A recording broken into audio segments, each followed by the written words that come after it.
Noong panahon siya'y hari, masigla ang kanyang pagbati. Mahigpit ang hawak na mga daliri, at ang lakad naman matuwid. Mahusay ang kanyang talumpati, makisig kung siya'y magdami. Malalim ang kanyang pag-iisip, at ang lahat ay sa kanya nakatitig. Ngunit ngayong siya'y pagod na, mahina na rin ang katawan,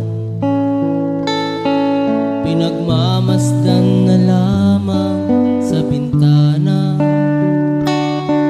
ang unti-unting pagdaloy ng ulan. At ang unang tanong sa umaga,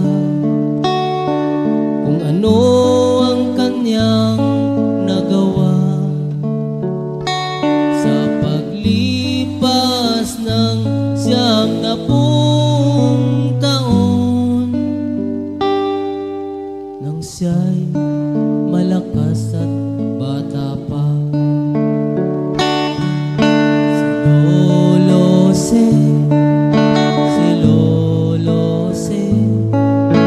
Si Lolo Se ay matanda na,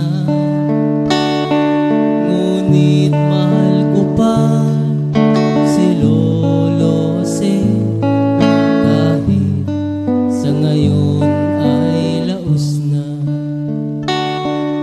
Sa piling ng mga alaala, lagi na lamang nag-isa. Kahit sulyap, walang maaasahan, sa anak na di man siya mapagbigyan.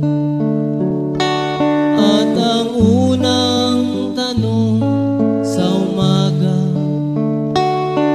kung mayroon pa siyang magigisnan na liwanag sa nalalabing buhay.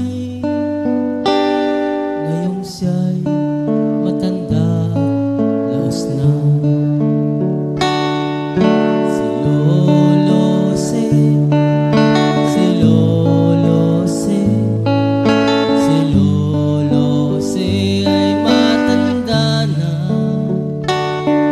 ngunit mahal ko pa si Lolo Se, kahit sa ngayon ay laos na. Sa dilim ng kanyang pag-asa, maghapon na lang nakabantay, kung kanyang matatanaw pa ang hiwaga nang hindi malimot niyang nakaraan. At ang diwa na kahapon di na matagpuan,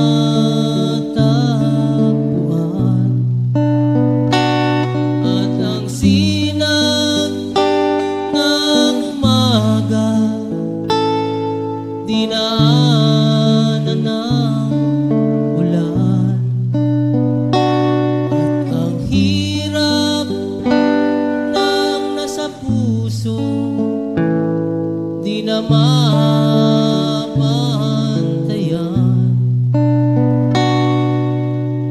Kung maaari lang pawiin